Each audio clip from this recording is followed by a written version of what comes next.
¿Qué va a suceder con la educación en Colombia respecto a lo que ha venido sucediendo en los últimos días?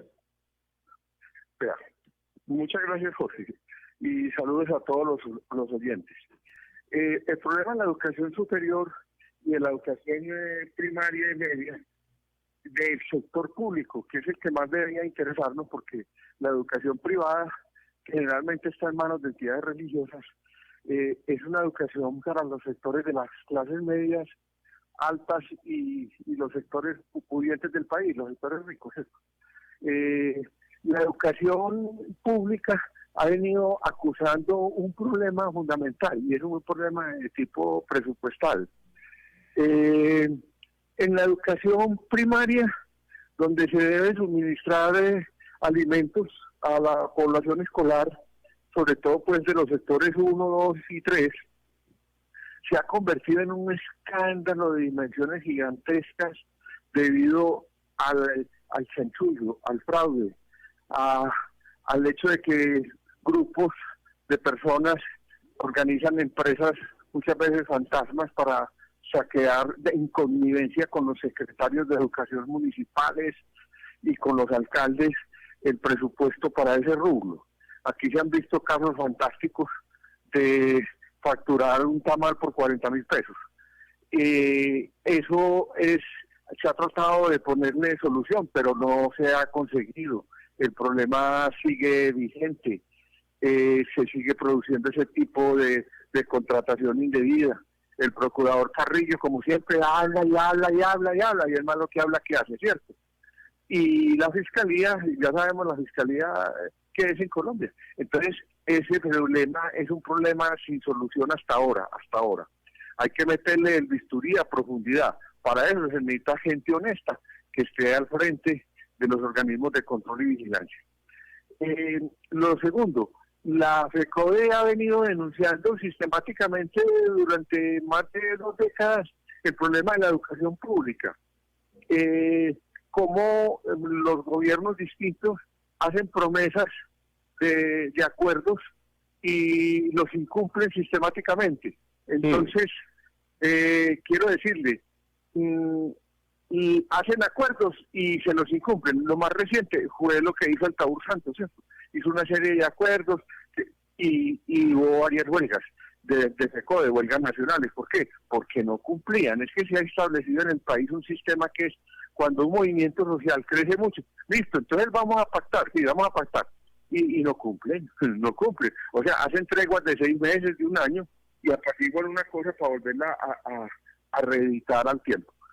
Entonces, aunque se ha aumentado el presupuesto, uno tiene que reconocer que el presupuesto se ha aumentado, pero es que también ha crecido la población estudiantil, ha crecido mucho. Y pasando a la educación superior, que es el tema que yo pues más conozco, porque trabajé ahí más de 30 años, creo lo siguiente: después del último paro, que concluyó en diciembre con un acuerdo firmado por el presidente Duque y el movimiento estudiantil, yo quiero decir lo siguiente: como dicen las señoras, amanecerá y veremos. El punto es que cumplan, ¿no es cierto? No vaya a ser que dentro de 1 año estemos otra vez en un paro estudiantil gigantesco porque no se cumplió lo que se acordó. La educación superior viene acusando fallas estructurales muy grandes. Yo voy a hacer un señalamiento que es la oferta de educación superior que tiene el Estado no es copada en los aspectos más importantes, por ejemplo en el aspecto de las tecnologías. Este es un país que no necesita tantos abogados. Ya en la entrevista pasada mostramos que era un país que tenía más de 500.000 de abogados y que como no había trabajo para ellos se dedicaban a estafar y a tumbar la gente. Entonces se necesitan tecnólogos. El país lo que necesita es tecnólogos, pero muchos.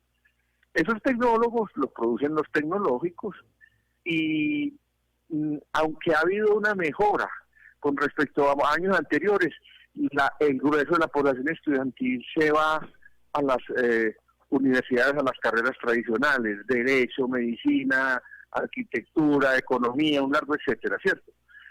Entonces, el problema es el siguiente: ¿cómo va a hacer el gobierno para poder cumplir y los afectados, los interesados, hacer que eso se cumpla, poder cerrar esa brecha tan grande que hay entre expectativas y realizaciones. Reconozco y vuelvo a hacer hincapié en eso, que sí ha aumentado el presupuesto en educación, sí ha aumentado, pero no alcanza a cubrir todas las necesidades, no alcanza a cubrir. No sé si, por ejemplo, el caso de Pereira no conozco bien qué papel cumple, por ejemplo, la Universidad Tecnológica, qué descontentos hay, qué posibilidades hay. Aquí en Antioquia le voy a poner un ejemplo. Aquí hay una facultad de medicina muy aprestigiada, la Universidad de Antioquia, y eso tiene un cupo de 200 o 250 estudiantes del primer año y se presentan 3.000 o 4.000. Alcáncese a imaginar la deficiencia en la oferta de la prestación de un servicio básico como es la educación.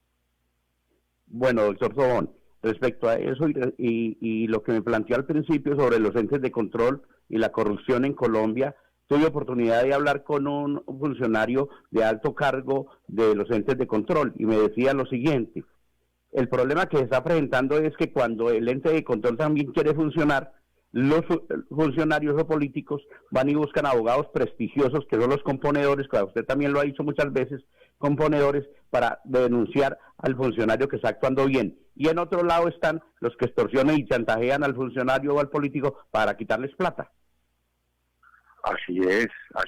Es que como la corrupción se ha profundizado tanto, eso se convierte en una ira de mil cabezas, ¿cierto? Entonces, muchas veces lo que se está diciendo ocurre, ¿no es cierto? El que denuncia es el que sale martirizado. No, mira, yo creo una cosa, y que empata con lo que hablábamos en la entrevista pasada de la justicia. Hay que hacerle una altísima cirugía, una cirugía de vida o muerte al aparato jurisdiccional, incluido la fiscalía. Una altísima cirugía, no pañitos de agua tibia, y eso no se ve en el horizonte, eso no lo va, estos 4 años se van a ir sin que eso se haga una reforma en profundidad, eso pónganle la firma, y la debacle va a seguir en ese aspecto. Entonces, ¿qué hay que hacer? Es que si la gente empieza a tomar conciencia de la inmoralidad, pues las cosas pueden cambiar mucho. Yo miro países de América Latina que tienen como más dignidad que nosotros, pues, y denuncian a altos funcionarios y se tienen que ir, y aquí no, aquí el ejemplo máximo lo dio Samper. ¿Qué va a hacer, señor presidente? Dijo, aquí estoy, aquí me quedo. Se atornilló y de semejante escándalo mundial que le causó al hombre la visa.